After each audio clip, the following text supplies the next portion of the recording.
Hi, friends. Oh my God. Every single time I get on here and start to record, I'm like, oh, this is fun. This is something I forgot that I love to do. But hello. I didn't have an episode on Friday because it was my birthday week and I didn't feel like recording.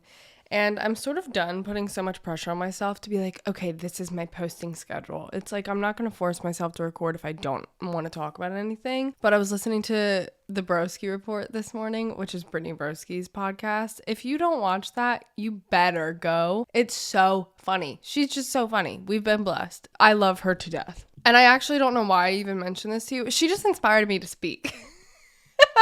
Were you silent or were you silenced? Neither. Brittany Broski made me want to go run my mouth, and I love that about her. So I'm here to talk about nothing pertaining to the queen herself. I actually wanted to get on here and talk to you guys about accepting the bare minimum. And ooh, you weren't expecting that, were you? But I may be calling some people out, and sorry, don't we all need that from time to time? So last week's episode was on dating and how to have a good first date and the attachment styles and things like that. And I wanted to sort of share some of my experiences with dating, but also some things one thing that I've noticed through dating. So in the last year, I've went on like 12 dates, I think. And through speaking with my friends or, people in general, they don't even have to be my friends, I've realized how many people, specifically women, settle for the bare minimum just through my conversations with women. And what I mean by that is I will be talking to a woman and sort of telling them about what I experienced and why that wasn't cutting it for me. Sorry, there's a hair sort of stuck to my tripod. That's sort of fun. I would just tell women about the experiences that I've had within dating and why I cut men off or why my standards are the way they are or whatever. And I've been met with a lot of women who try to it's like a 50-50 split. A lot of women will tell me that my standards are too high and that I'm never going to find a man if my standards are like this and that nobody's perfect and that I have to teach a man how to act right. And then the other half are women who are like me where it's like, no, it's good that your standards are high. You should not accept that. That is bullshit. And there's no hate towards either end because I was the first woman at one point. I used to have my standards were on the ground, right? Girl, get up. The bar was in absolute hell. I had no standards. I also had no backbone and I also didn't know my self-worth. But now I have high standards and it's not that they are overly high and I also don't have high expectations. There's a big difference between having high standards and high expectations. Having high standards is knowing what you deserve. It's knowing your worth. Everyone should have high standards because you are deserving of being treated well and you are deserving of the treatment and the energy and the love that you're going to give to someone else. You deserve that in return, right? So have high standards, know your worth, hold yourself to a level of respect. However, having high expectations can get you into some trouble because that's essentially just expecting people to live up to your standards, and that's not something you can do. I do not expect anyone to meet my standards, which is why I am so willing to let people go and to separate and to part ways and to not keep giving people chances because I've gotten very good at knowing early on if something will work out with someone, if someone meets my standards, if someone meets my non-negotiables. But I don't expect anyone to meet my standards because not everyone will. Not everyone is the right match for me. So trying to fit someone into a box that they won't fit in is silly. If I see someone and I know right off the bat that they're not meeting my standards, why would I sit there and try to make them? That's an expectation. Meeting someone and expecting them to be right for you just because you like them or because you're attracted to them or because you see their quote unquote potential, that's not gonna work. That's toxic and that's why people are in shitty fucking relationships. No, start to see people for who they are, not for who you want them to be or who you think they could be. That's disrespectful. Seeing someone's potential is so disrespectful if you really think about it because it's not their potential, it's the idea of them that you crafted in your head. It has nothing to do with them. At all. Every single person could see someone's potential as something different, right? Like you and I could be looking at the same person and I'm like, wow, they could be so creative. They could start their own business. They could do so well. And you could be thinking, wow, they would be such a good father. They would be such a good doctor. It's like, well, we have two very different ideas of what this person's potential is because it has nothing to do about the person. It's all about you and what you want people to be for you. That's why seeing people's potential is dangerous. And that's what that sounded like Donald Trump. Sorry about that. That was triggering. Jump scare. But that's why, expecting people to live up to your standards is so dangerous, because you'll start to craft them into someone that they're not, or you'll expect them to be someone they're not, and neither of those things are fair. With that being said, in last week's episode, I briefly talked about non-negotiables in dating and why they're so important, because with high standards, I know no one will ever meet all of my standards at all, but that's why I have non-negotiables, because you will meet all of my non-negotiables or it will not work out. But I don't have 55 non-negotiables. I have about 5. That's easy. And the other thing with standards is I meet my own standards. I know other people can. I'm not asking for anything that I'm not going to give someone, right? So I'm not asking for too much, because I already give it to myself, and I'm also going to give it to you. What triggered this thought was I've had 2 experiences recently where I'll be talking to this guy and he's like, oh, we should go on a date. Let's go on a date on this day. And then he waits until the day of to actually set up the date. And that's not cutting it for me. So I'll give you the story. The first one, I matched with this guy on, believe it or not, Facebook dating. Hey, don't kill me. Also, don't make fun of me. But my roommate Melissa was like, try out Facebook dating. And I was like, girl, what are you talking about? I never heard of that before. And I'm also like, who uses Facebook? Hey. Good on Facebook dating. I don't know. I've had no success. I haven't met anyone from it yet, but there's some fine men on there. And it's also kind of nice because it's not really a dating app. Let's be real. Most people still have Facebook. Does anyone use it? Probably not. I don't know. It's just nice. Give it a try if you want to. I really don't care. We met on Facebook dating. We hit it off right away. And I do take some responsibility because I did not follow some of my rules. One of my rules is that I don't want to text you a lot before the first date. I don't want to get to know you over text, because that's not who you actually are. I feel like when you text someone a lot before you meet them, you sort of craft this idea of who this person is in your head, and it's fake. That's not who they are. So I like to save all the getting to know them and all everything until the first date, essentially. I didn't do that because our first date was a week in advance. Number 2, I like to FaceTime people before I go on a first date with them, because you sort of are able to vet them. I get a sense of if we have a connection right away. It keeps me from wasting my time. I've had too many first dates where I show up and immediately I'm like, damn, I'm not attracted to you in person, or damn, I don't like your voice, or damn, we have no chemistry, we have no connection. And all of those things would have been figured out, and my time would not have been wasted, and I would not have wasted his time if I would have FaceTimed him. I didn't do that with this guy. Wish I did. So we're talking all week, and he was super excited to meet me. He was like, okay, I think he said Sunday at 11, let's go for a walk and grab some coffee, but we'll figure out where we're going to do it day of. And I was like, okay. I thought that was fine. I was like, okay, whatever. Later in the week comes around, he's like, oh, I'm so excited to meet you, whatever. Saturday night, we're just having conversation, but he's not really mentioning the date. And here's the thing about me. Yes, and this is what one of the girls told me. They were like, why didn't you bring it up? I don't want to. And this might, you might not agree with this. Hey, you don't have to. We're allowed to have different standards, but it's you asked me on the date. It's your responsibility to set it up. I've mentioned the date throughout the week. I've said I'm looking forward to it. I'm not going to remind you to do what I think is the bare minimum for you to do, which is setting up the date, confirming the date. So he doesn't say anything about the date on Saturday. Sunday morning comes around. I wake up super early, literally 4:30. And at 5, I respond to his text from the day before, basically just following up with that conversation that we were having, but I didn't mention the date because I didn't think I needed to. And I get up, I go to the gym, I get all my shit done early in the morning, preparing for our date at 11. I don't hear from him all morning. Mind you, he usually would text me at 7 a.m., whatever. 7 comes, nothing. 8 comes, I start getting ready because I'm like, well, if I'm going downtown, I need to leave by 10. 9 comes, I'm ready, don't hear from him. And I'm like, okay. So at this point, I'm like, well, I'm not going on this date at all because you're giving me 2 hours now. No, that feels so disrespectful for me. You cannot set up a date that late in advance. If you know you're waiting for the day of to set up a date, you better get up early, 7 a.m. Let's set this up. You know what I mean? But you're not setting up a date 2 hours before. That's just rude. That's just rude. You've had all week. What are you doing? Because that shows me you're not taking this seriously. You don't actually give a shit. You aren't taking my time into consideration. You're just not taking this seriously. That's fine. 9:30 comes around, still haven't heard from him. 9:45 comes around, he texts me, wow, getting up at 5 a.m. on a Sunday, you're a loose cannon. And I was like, huh?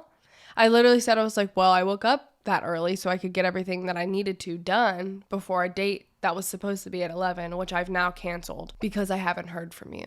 And he goes, 9:45 isn't that late? And I was like, it is when you actually have a date at 11. I need more follow through in a person than that. And he said, well, my apologies. I had a migraine. I'm not having my best morning. And it's like, well, if you had a migraine, you could have texted me. I didn't say that to him, but it's like, if you had a migraine, you could have just said, hey, I need to reschedule. You know, he said he had a migraine the night before. You could have texted me that you weren't feeling well. Doesn't take that much effort. And I never heard from him again. I said, no worries, feel better. And he never responded, which showed me I was right about him not taking it seriously. And like that right there, you can't meet my standards. This would never work because I am someone who needs more follow through than that. I'm way too thoughtful of a person to be with someone who isn't thoughtful or considerate.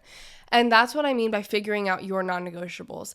If I have so much of a trait, I want someone to at least be able to give it back to me a bit, because if I'm doing all of it, I will resent you down the line.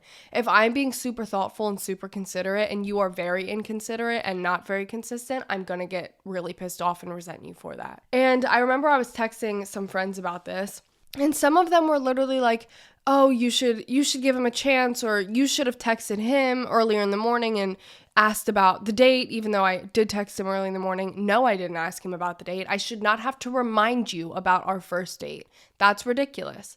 I'm not going to prompt you into doing the bare minimum, which is setting up the damn date. I'm not going to persuade you or remind you to do the bare minimum. That's what I mean. With the bare minimum, you should not have to teach someone the bare minimum. A lot of things are up for communication. I'm willing to work through a lot of things. The bare minimum is not one of those. I'm not going to sit here and hold your hand and teach you how to be a decent boyfriend or a decent man and set up a date. That's fucking ridiculous.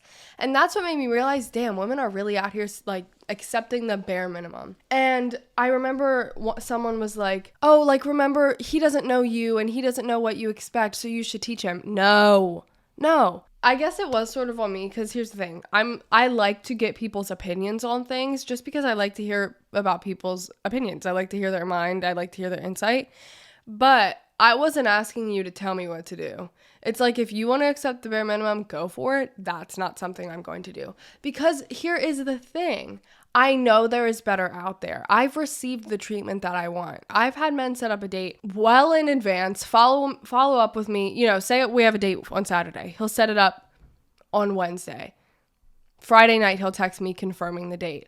You know, things like that. That's the bare minimum. That's the bare minimum. Are you kidding me? Setting up the when and the where, taking care of it, following up with me, picking me up. Well, I mean, if it's off a dating app, I don't want you to pick me up. But like, I've been on a date with a man who did all of that, picked me up, made the reservation, followed up, you know, opened the car door for me. Like, all of these things, I've received the treatment that I want. So why would I ever teach someone how to give me the bare minimum? That's ridiculous. Obviously, there are going to be moments in a relationship where you teach people how to love you properly, in terms of like, hey, this is what makes me feel the most loved, because that's different for everyone. But what's not different for everyone is being a gentleman. There are ground rules here. You know what I mean? Like, be a gentleman. I'm not going to teach you how to do that. That's absolutely bonkers. And then it happened to me again recently. This guy I met at the gym, who, by the way, like, he approached me. He DM'd me. He was like, oh, we should go grab lunch. He asked me, oh, let's go grab lunch today. No, you can set it up. And also, I wasn't available. So he was like, okay, Saturday. And I was like, okay.